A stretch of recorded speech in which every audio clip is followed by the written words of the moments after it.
ಎಲ್ಲರಿಗೂ ನಮಸ್ಕಾರ. ಈ ಒಂದು ಶಿವ ಪಂಚಾಕ್ಷರಿ ಮಂತ್ರ ಪಠಿಸಿದರೆ ಅದೃಷ್ಟ ಐಶ್ವರ್ಯ ಕೈ ಹಿಡಿದು ಕಾಪಾಡುತ್ತೆ. ಶಿವನಿಗೆ ಸಂಬಂಧಿಸಿದ ಮಂತ್ರಗಳಲ್ಲಿ ಶಿವ ಪಂಚಾಕ್ಷರಿ ಅಥವಾ ಪಂಚಾಕ್ಷರಿ ಶಿವ ಮಂತ್ರವು ಹೆಚ್ಚು ಪ್ರಾಮುಖ್ಯತೆಯನ್ನು ಹೊಂದಿರುವ ಮಂತ್ರವಾಗಿದೆ. ಶಿವ ಪಂಚಾಕ್ಷರಿ ಮಂತ್ರವನ್ನು ಪಠಿಸುವುದು ಹೇಗೆ ಗೊತ್ತಾ? ಶಿವ ಪಂಚಾಕ್ಷರಿ ಮಂತ್ರವನ್ನು ಪಠಿಸುವುದರ ಪ್ರಯೋಜನಗಳೇನು ಗೊತ್ತಾ? ಪ್ರಾಚೀನ ಕಾಲದಿಂದಲೂ ಮಂತ್ರಗಳನ್ನು ಪಠಿಸುವ ಸಂಪ್ರದಾಯ ಹಿಂದೂ ಧರ್ಮದಲ್ಲಿದೆ. ಮಂತ್ರಗಳಿಗೆ ಅಪಾರ ಶಕ್ತಿ ಇದ್ದು ಅವುಗಳಿಗೆ ನಮ್ಮ ಯಾವುದೇ ಸಮಸ್ಯೆ ಇದ್ದರೂ ಅದನ್ನೆಲ್ಲ ಬಗೆಹರಿಸುವ ಶಕ್ತಿ ಮಂತ್ರಗಳಿಗಿದೆ. ಮಂತ್ರಗಳ ಪಠಣವು ನಮ್ಮ ಜೀವನದ ಕಷ್ಟಕರ ಪರಿಸ್ಥಿತಿಯನ್ನು ದೂರ ಮಾಡುತ್ತದೆ. ವಿವಿಧ ದೇವರು ಮತ್ತು ದೇವತೆಗಳ ಮಂತ್ರಗಳಲ್ಲಿ ಶಿವನಿಗೆ ಸಂಬಂಧಿಸಿದ ಮಂತ್ರಗಳು ಕೂಡ ಅದ್ಭುತವಾದ ಶಕ್ತಿಯನ್ನು ಹೊಂದಿದೆ. ಅದರಲ್ಲೂ ಶಿವನ ಪಂಚಾಕ್ಷರ ಮಂತ್ರವು ಶಕ್ತಿಯುತವಾದ ಹಾಗೂ ಪರಿಣಾಮಕಾರಿ ಮಂತ್ರಗಳಲ್ಲಿ ಒಂದಾಗಿದೆ. ಶಿವ ಪಂಚಾಕ್ಷರ ಮಂತ್ರವೆಂದರೆ ಶಿವನ 5 ಅಕ್ಷರಗಳ ಮಂತ್ರವಾಗಿದೆ. ಶಿವ ಪಂಚಾಕ್ಷರ ಮಂತ್ರವೆಂದರೆ ಬೇರಾವುದೂ ಅಲ್ಲ, ಅದುವೇ ಓಂ ನಮಃ ಶಿವಾಯ ಮಂತ್ರವಾಗಿದೆ. ಈ ಮಂತ್ರ ಸಾಮಾನ್ಯವಾಗಿ ಹೆಚ್ಚಿನವರಿಗೆ ತಿಳಿದೇ ಇರುತ್ತದೆ. ಶಿವನ ಹೆಸರು ಬಂದಾಗ ಅಥವಾ ಶಿವನ ಪ್ರತಿಮೆ ಅಥವಾ ವಿಗ್ರಹವನ್ನು ನೋಡಿದಾಗ ಜನರು ಮೊದಲು ಈ ಮಂತ್ರವನ್ನು ಉಚ್ಚರಿಸುತ್ತಾರೆ. ಈ ಮಂತ್ರವನ್ನು ಪಠಿಸುವುದರಿಂದ ವ್ಯಕ್ತಿಯು ಆಧ್ಯಾತ್ಮಿಕ ಮತ್ತು ಮಾನಸಿಕ ಶಾಂತಿಯನ್ನು ಪಡೆಯುತ್ತಾನೆ. ಇದು ಜೀವನದಲ್ಲಿ ಸಂತೋಷ, ಸಮೃದ್ಧಿ ಮತ್ತು ಯಶಸ್ಸನ್ನು ಸಾಧಿಸುತ್ತಾನೆ. ಶಿವ ಪಂಚಾಕ್ಷರ ಮಂತ್ರ ಪಠಿಸುವ ವಿಧಾನ ಮತ್ತು ಪ್ರಯೋಜನಗಳ ಕುರಿತು ತಿಳಿದುಕೊಳ್ಳೋಣ. ಶಿವ ಪಂಚಾಕ್ಷರಿ ಮಂತ್ರದ ಮಹತ್ವ. ಶಿವ ಪಂಚಾಕ್ಷರಿ ಮಂತ್ರವನ್ನು ಪಠಿಸುವುದು ಪವಿತ್ರ ಮತ್ತು ಪುಣ್ಯ ಕಾರ್ಯಗಳಲ್ಲಿ ಒಂದಾಗಿದೆ. ಈ ಮಂತ್ರದ ಪಠಣವು ವ್ಯಕ್ತಿಗೆ ಆಧ್ಯಾತ್ಮಿಕ ಮತ್ತು ಮಾನಸಿಕ ಶಾಂತಿಯನ್ನು ಸಾಧಿಸಲು ಸಹಾಯ ಮಾಡುತ್ತದೆ. ವಿಧಿವಿಧಾನಗಳ ಪ್ರಕಾರ ವ್ಯಕ್ತಿಯು ಶಿವ ಪಂಚಾಕ್ಷರಿ ಮಂತ್ರವನ್ನು ಪಠಿಸುವುದರಿಂದ ಸಂತೋಷ, ಸಮೃದ್ಧಿ ಮತ್ತು ಯಶಸ್ವಿ ಜೀವನವನ್ನು ನಡೆಸುತ್ತಾನೆ ಎನ್ನುವ ನಂಬಿಕೆ ಇದೆ. ಶಿವ ಪಂಚಾಕ್ಷರ ಮಂತ್ರವನ್ನು ಪಠಿಸುವ ವಿಧಾನ. ಶಿವ ಪಂಚಾಕ್ಷರ ಮಂತ್ರವನ್ನು ಪ್ರತಿನಿತ್ಯವೂ ಪಠಿಸಬಹುದು. ಸಾಧ್ಯವಾಗದೇ ಇದ್ದರೆ ಸೋಮವಾರ ತಪ್ಪದೆ ಪಠಿಸಬಹುದು. ಮುಂಜಾನೆ ಸ್ನಾನ ಇತ್ಯಾದಿಗಳಿಂದ ನಿವೃತ್ತರಾದ ನಂತರ ಸ್ವಚ್ಛವಾದ ಬಟ್ಟೆಗಳನ್ನು ಅಥವಾ ಹೊಸ ಬಟ್ಟೆಯನ್ನು ಧರಿಸಿ ಸ್ವಚ್ಛ ಮಾಡಿಕೊಂಡ ಮತ್ತು ಶಾಂತಿಯುತವಾದ ಸ್ಥಳದಲ್ಲಿ ಕುಳಿತು ಮಂತ್ರವನ್ನು ಪಠಿಸಿ. ಈ ಮಂತ್ರವನ್ನು ಪಠಿಸುವ ಮೊದಲು ನಿಮ್ಮ ಕೈಯಲ್ಲಿ ಒಂದಿಷ್ಟು ನೀರನ್ನು ತೆಗೆದುಕೊಂಡು ಪ್ರತಿಜ್ಞೆಯನ್ನು ತೆಗೆದುಕೊಳ್ಳಿ. ಬಳಿಕ ಮಂತ್ರವನ್ನು ಪಠಿಸಲು ಪ್ರಾರಂಭಿಸಿ. ಈ ಮಂತ್ರವನ್ನು ಪಠಿಸುವಾಗ ನಿಮ್ಮ ಮನಸ್ಸು ಏಕಾಗ್ರತೆಯಲ್ಲಿ ತುಂಬಿರಬೇಕು. ಮಂತ್ರವನ್ನು ಪಠಿಸಿದ ನಂತರ ನಿಮ್ಮ ಕೈಯಲ್ಲಿರುವ ನೀರನ್ನು ನೆಲದ ಮೇಲೆ ಬಿಡಿ. ಮಂತ್ರವನ್ನು ಪಠಿಸಲು ನೀವು 108 ಮಣಿಗಳಿರುವ ರುದ್ರಾಕ್ಷಿ ಮಾಲೆಯನ್ನು ಹಿಡಿದು ಮಂತ್ರವನ್ನು ಪಠಿಸಬೇಕು. ಶಿವ ಪಂಚಾಕ್ಷರಿ ಮಂತ್ರವನ್ನು ಪಠಿಸುವುದರ ಪ್ರಯೋಜನಗಳು. ಶಿವ ಪಂಚಾಕ್ಷರಿ ಮಂತ್ರವನ್ನು ಪಠಿಸುವುದರಿಂದ ವ್ಯಕ್ತಿಯು ಜೀವನದಲ್ಲಿ ಸಾಧನೆಯನ್ನು ಮಾಡುತ್ತಾನೆ. ಈ ಮಂತ್ರದ ಪಠಣದಿಂದ ವ್ಯಕ್ತಿಯ ಮನಸ್ಸು ಮತ್ತು ಆತ್ಮವು ಶುದ್ಧವಾಗುತ್ತದೆ. ವ್ಯಕ್ತಿಯು ತನ್ನ ಜೀವನದಲ್ಲಿ ಸಂತೋಷ, ಸಮೃದ್ಧಿ ಮತ್ತು ಯಶಸ್ಸನ್ನು ಸಾಧಿಸುವುದಕ್ಕಾಗಿ ಈ ಮಂತ್ರವನ್ನು ಪಠಿಸಬೇಕು.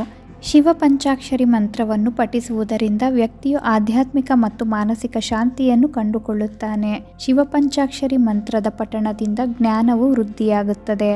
ಈ ಮಂತ್ರದ ಪಠಣವು ವ್ಯಕ್ತಿಯಲ್ಲಿನ ಸಮಸ್ಯೆಗಳನ್ನು ದೂರ ಮಾಡುತ್ತದೆ. ಶಿವ ಪಂಚಾಕ್ಷರಿ ಮಂತ್ರವನ್ನು ಪಠಿಸುವಾಗ ಕಡ್ಡಾಯವಾಗಿ ಈ ಎಲ್ಲ ನಿಯಮಗಳನ್ನು ಅನುಸರಿಸಬೇಕು. ಸ್ನಾನ ಮಾಡದೆ ಈ ಮಂತ್ರವನ್ನು ಪಠಿಸಬಾರದು. ನೀವು ಮಂತ್ರ ಪಠಿಸುವ ಸ್ಥಳವು ಶುದ್ಧವಾಗಿರಬೇಕು. ಮನಸ್ಸಿನಲ್ಲಿ ಯಾವುದೇ ಗೊಂದಲವನ್ನು ಇಟ್ಟುಕೊಂಡು ಮಂತ್ರ ಪಠಿಸಬಾರದು. ಮಂತ್ರವನ್ನು ತಪ್ಪಾಗಿ ಪಠಿಸಬಾರದು. ಶಿವ ಪಂಚಾಕ್ಷರಿ ಮಂತ್ರವು ಶಿವನಿಗೆ ಸಮರ್ಪಿತವಾದ ಮಂತ್ರವಾಗಿದೆ. ಹೆಚ್ಚಿನ ಜನರು ಈ ಮಂತ್ರವನ್ನು ಸೋಮವಾರದ ದಿನದಂದು ಪಠಿಸುತ್ತಾರೆ. ಈ ಮಂತ್ರದ ಪಠಣವು ಜನರ ಜೀವನವನ್ನು ಹಸನಾಗಿಸುತ್ತದೆ. ಕೆಲವೊಂದು ಮಕ್ಕಳು ಏಕಾಗ್ರತೆಯ ಕೊರತೆಯಿಂದ ಓದಿನ ಮೇಲೆ ಆಸಕ್ತಿಯನ್ನು ಕಳೆದುಕೊಂಡರೆ, ಇನ್ನು ಕೆಲವೊಂದು ಮಕ್ಕಳು ಓದಲು ಇಷ್ಟವೇ ಇಲ್ಲವೆಂದು ಅದರ ಮೇಲೆ ಆಸಕ್ತಿಯನ್ನು ಕಳೆದುಕೊಂಡಿರುತ್ತಾರೆ.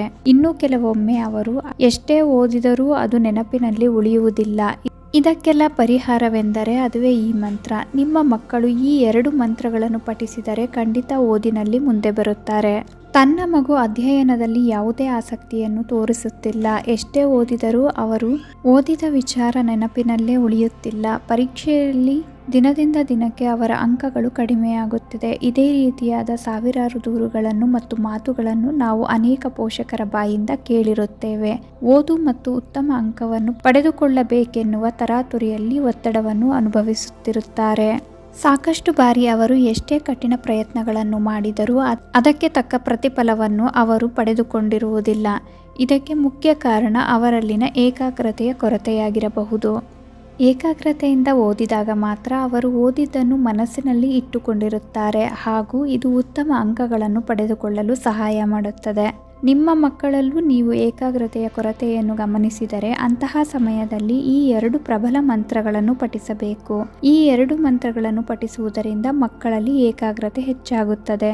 ಅಧ್ಯಯನದಲ್ಲಿ ಅವರಿಗೆ ಯಶಸ್ಸನ್ನು ಪಡೆಯಲು ಇದು ಮಾನಸಿಕ ಶಾಂತಿ ಮತ್ತು ಜ್ಞಾಪಕ ಶಕ್ತಿಯನ್ನು ಹೆಚ್ಚಿಸಲು ಸಹಾಯ ಮಾಡುತ್ತದೆ. ಸರಸ್ವತಿ ಮಂತ್ರ. ಓಂ ಮಹಾ ಸರಸ್ವತೇ ನಮಃ. ಮಕ್ಕಳು ಈ ಸರಸ್ವತಿ ಮಂತ್ರವನ್ನು ಪಠಿಸುವ ಮೂಲಕ ಜ್ಞಾನ ಮತ್ತು ಬುದ್ಧಿವಂತಿಕೆಯ ವರವನ್ನು ಪಡೆದುಕೊಳ್ಳುತ್ತಾರೆ. ಯಾಕೆಂದರೆ ಸರಸ್ವತಿ ದೇವಿಯನ್ನು ಜ್ಞಾನ ಮತ್ತು ಬುದ್ಧಿವಂತಿಕೆಯ ದೇವತೆ ಎಂದು ಕರೆಯಲಾಗುತ್ತದೆ. ಇದು ಅವರ ಮೇಲೆ ಸರಸ್ವತಿಯ ಆಶೀರ್ವಾದ ಇರುವಂತೆ ಮಾಡುತ್ತದೆ. ಈ ಮಂತ್ರವನ್ನು ಪಠಿಸುವುದರಿಂದ ವಿದ್ಯಾರ್ಥಿಗಳು ಅಧ್ಯಯನದಲ್ಲಿ ಆಸಕ್ತಿ ಹೊಂದುತ್ತಾರೆ ಮತ್ತು ಅವರ ಜ್ಞಾಪಕ ಶಕ್ತಿಯೂ ಹೆಚ್ಚಾಗುತ್ತದೆ ಎನ್ನುವ ನಂಬಿಕೆ ಇದೆ. ಗಣೇಶ ಮಂತ್ರ. ಓಂ ಗಂ ಗಣಪತಯೇ ನಮಃ. ಗಣೇಶನನ್ನು ಅಥವಾ ಗಣಪತಿ ದೇವರನ್ನು ವಿಘ್ನಹರ್ತ ಎಂದು ಕರೆಯಲಾಗುತ್ತದೆ. ಹಾಗಾಗಿ ವಿದ್ಯಾರ್ಥಿಗಳು ಈ ಗಣಪತಿ ಮಂತ್ರವನ್ನು ಪಠಿಸುವುದರಿಂದ ಅವರ ಶೈಕ್ಷಣಿಕ ಮಾರ್ಗದಲ್ಲಿ ಎದುರಾಗುವ ಎಲ್ಲ ತೊಂದರೆಗಳು ಒಂದೊಂದಾಗಿ ದೂರಾಗುವುದು. ಅವರ ಅಧ್ಯಯನದಲ್ಲಿ ಎದುರಾಗುವ ಎಲ್ಲ ಅಡಚಣೆಗಳು ದೂರ ಮಾಡುತ್ತಾರೆ ಎನ್ನುವ ನಂಬಿಕೆ ಇದೆ. ಮಕ್ಕಳು ಪ್ರತಿದಿನ ಮುಂಜಾನೆ ಮತ್ತು ಸಂಜೆ ಶಾಂತ ಮನಸ್ಸಿನಿಂದ ಈ 2 ಮಂತ್ರಗಳನ್ನು ಮರೆಯದೆ ಪಠಿಸಬೇಕು. ಇದು ಅವರ ಏಕಾಗ್ರತೆಯನ್ನು ಸುಧಾರಿಸುತ್ತದೆ ಮತ್ತು ಅಧ್ಯಯನದಲ್ಲಿ ಉತ್ತಮ ಫಲಿತಾಂಶಗಳನ್ನು ಪಡೆಯುವ ಸಾಧ್ಯತೆಗಳನ್ನು ಹೆಚ್ಚಿಸುತ್ತದೆ. ಮಹತ್ವಪೂರ್ಣ ಮಂತ್ರಗಳ ಮಹತ್ವವನ್ನು ತಿಳಿಸುತ್ತಾ ನಾನು ಈ ವಿಡಿಯೋನ ಇಲ್ಲಿಗೆ ಎಂಡ್ ಮಾಡ್ತಾ ಇದ್ದೀನಿ. ಈ ಮಾಹಿತಿಗಳು ನಿಮ್ಗೆ ಇಷ್ಟ ಆದರೆ ದಯವಿಟ್ಟು ನಮ್ಮ ಚಾನಲ್ಗೆ ಸಬ್ಸ್ಕ್ರೈಬ್ ಆಗಿ, ಲೈಕ್ ಮಾಡಿ, ಶೇರ್ ಮಾಡಿ, ಹಾಗೆ ಕಮೆಂಟ್ ಮಾಡಿ.